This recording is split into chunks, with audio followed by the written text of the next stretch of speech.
Yo, j'espère que vous allez bien, c'est votre Bégal. C'est une petite vidéo vite fait, ça va être très rapide parce que je vais juste répondre à deux questions que je vois très souvent sur mes messages Instagram. Donc je vais répondre comme ça, vous aurez tous l'information.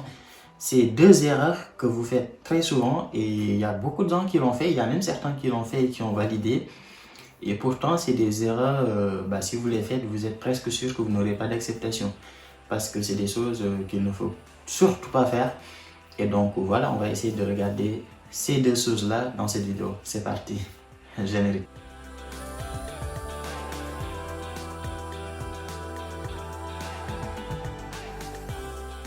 Alors, la première erreur que beaucoup de gens font et qui peut vous éliminer complètement et qui, si vous le faites, vous n'aurez même pas d'acceptation, c'est sûr, c'est de ne pas être abonné à cette chaîne YouTube, de ne pas liker et surtout de ne pas partager sur Instagram, sur WhatsApp ou sur Facebook.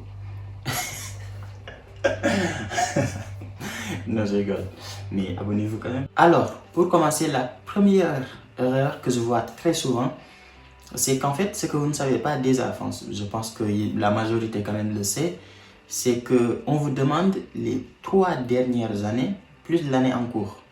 C'est-à-dire que quelqu'un aujourd'hui qui est en L2 et qui postule en L3, on te demande la première, la terminale, la L1 plus la L2 si tu es en L2. Donc on te demande tes 3 dernières années plus l'année en cours.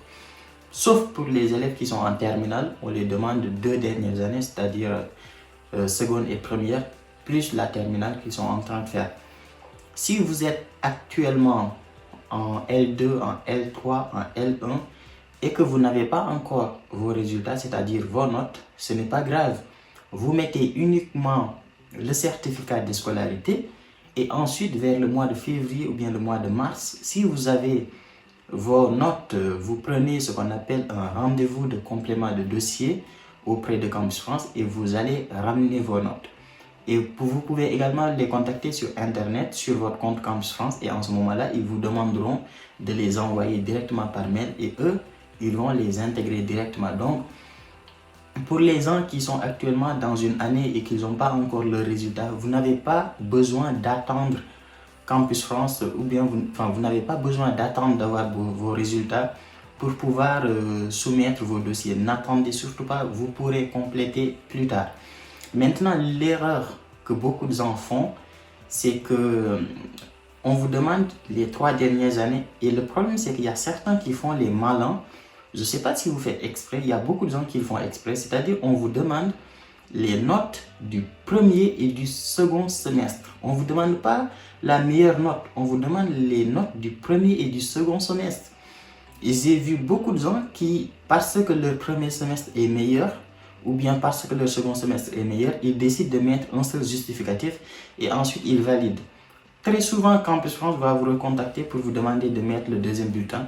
Mais ça peut arriver que ça passe, ça peut arriver que Campus France ne fasse pas gaffe et qu'ils envoient directement vos dossiers. Et en ce moment-là, si les universités reçoivent vos dossiers alors qu'il leur manque un bulletin, vous n'aurez tout simplement pas d'acceptation parce que ça va être considéré comme dossier non complet.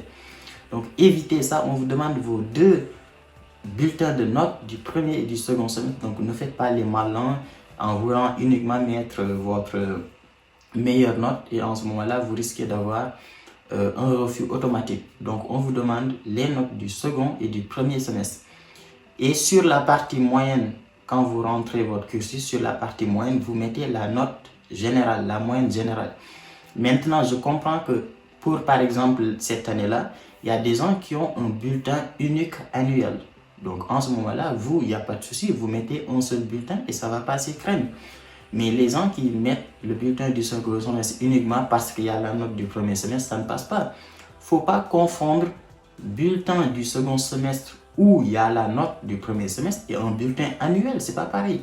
Dans un bulletin annuel, très souvent, on voit toutes les matières de l'année, toutes les matières du premier et du second semestre. Et c'est bien marqué bulletin annuel ou bien bulletin unique. Alors qu'un bulletin du second semestre, on voit que les matières du second semestre et en bas, quelque part, on met la note du premier semestre. Donc, ne confondez pas les deux. On vous demande premier semestre plus second semestre, sauf si vous avez un bulletin annuel pour, par exemple, cette année de la Covid. Donc voilà, évitez cette erreur parce que ça peut entraîner des refus automatiques auprès des universités, même si ça passe au niveau de Campus France. Donc voilà. La deuxième erreur que je vois très souvent et que beaucoup de gens font sans pour autant faire exprès, c'est de postuler en année supérieure sans avoir les crédits qu'il faut. D'abord, avant de rentrer dans cette erreur vraiment, la chose que vous devez savoir, c'est que depuis la mise en place du système LMD, c'est-à-dire système licence, master, doctorat, il y a ce qu'on appelle les crédits. Les crédits, c'est quoi? C'est tout simplement quand tu es en L1 et que tu veux passer en L2, il faut obligatoirement avoir 60 crédits. Si tu es en L2 et que tu veux passer en L3, il faut obligatoirement avoir 120 crédits. C'est-à-dire 60 crédits de L1, 60 crédits de L2, ça fait 120 crédits. Si tu es en L3 et que tu veux postuler en M1, il faut obligatoirement avoir 120 crédits. Maintenant, normalement en France, si tu n'as pas 60 crédits, tu ne passes pas en L2. Si tu n'as pas 120 crédits, tu ne passes pas en L3. C'est aussi simple que ça. Le truc, c'est qu'au Sénégal, par exemple, je ne sais pas si c'est pareil dans les autres pays, dites-moi en commentaire. Mais au Sénégal, par exemple, je pense à l'UCAD, il y a ce qu'on appelle enjambement. Je pense que c'est comme ça qu'ils l'appellent. Il y a des gens qui me l'ont dit comme ça. C'est-à-dire que tu peux ne pas avoir les 60 crédits qu'il faut en L1. Par exemple, tu peux avoir 55 crédits parce que tu as raté 2 matières. Et tu passes en L2 avec 55 crédits et pour rattraper les 2 matières. Et il y a des gens qui partent même jusqu'en L3 sans pour autant valider la L1 parce qu'ils n'ont pas les 60 crédits qu'il faut. Ça ne passe pas en France. Moi, je vous dis clairement, si vous postulez en L2, soyez sûr que dans votre bulletin, c'est bien marqué que vous avez les 60 crédits qu'il faut. Si vous postulez en L3, soyez sûr que vous avez les 120 crédits sur votre bulletin, que c'est bien marqué 120 crédits. Parce que je vous le dis, hein, c'est un système qui a été mis en place en Europe, le système LMD, et qui a été repris dans quasiment tous les pays francophones et aussi un peu les pays du Maghreb. Ce qui fait que le système aujourd'hui est globalisé dans tous ces pays-là. Donc c'est le même système qui fonctionne. Il vous faut tel crédit pour passer à tel niveau. Donc je vois beaucoup de gens, il y a des gens qui sont actuellement en L3 qui n'ont pas les crédits qu'il faut en L1 et qui voilà, veulent postuler en L3, ça ne va pas passer. Ou bien qui veulent postuler en L2, ça ne va pas passer. Donc vérifiez bien que vous avez les crédits qu'il faut pour postuler à un niveau donné. Donc pensez vraiment à ça. Donc voilà, moi c'est les deux... avant de terminer la vidéo, juste une petite parenthèse, je vais faire une vidéo sur les études en médecine pour les gens qui souhaitent continuer leurs études en médecine. Mais c'est pourquoi d'ailleurs en France, les étudiants qui sont au Sénégal, en Côte d'Ivoire, etc., ne peuvent pas venir continuer leurs études en médecine en milieu d'année en fait. C'est parce qu'il n'y a pas d'équivalence.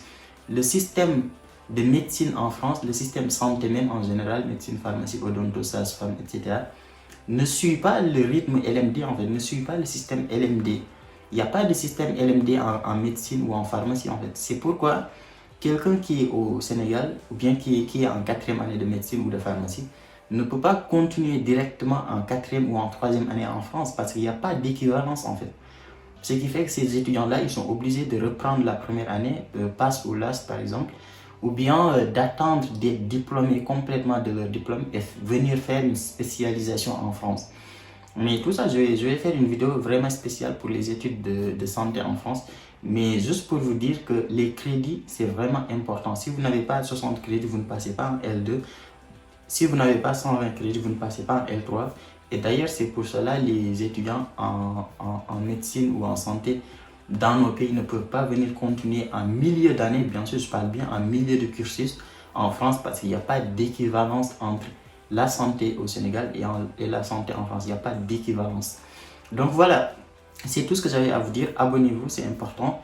Likez la vidéo si ça vous a plu. Et voilà, dites-moi en commentaire comment ça fonctionne dans votre pays. Si c'est le même système LMD, si c'est les crédits également. C'est-à-dire, est-ce que vous pouvez avoir 60 crédits, enfin ne pas avoir 60 crédits et passer en L2, comme on l'appelle au Sénégal en enjambement. Est-ce que ça existe dans vos pays, etc. Donc voilà, si la vidéo vous a plu, abonnez-vous, likez, partagez. Et nous, on se dit à très vite pour une nouvelle vidéo.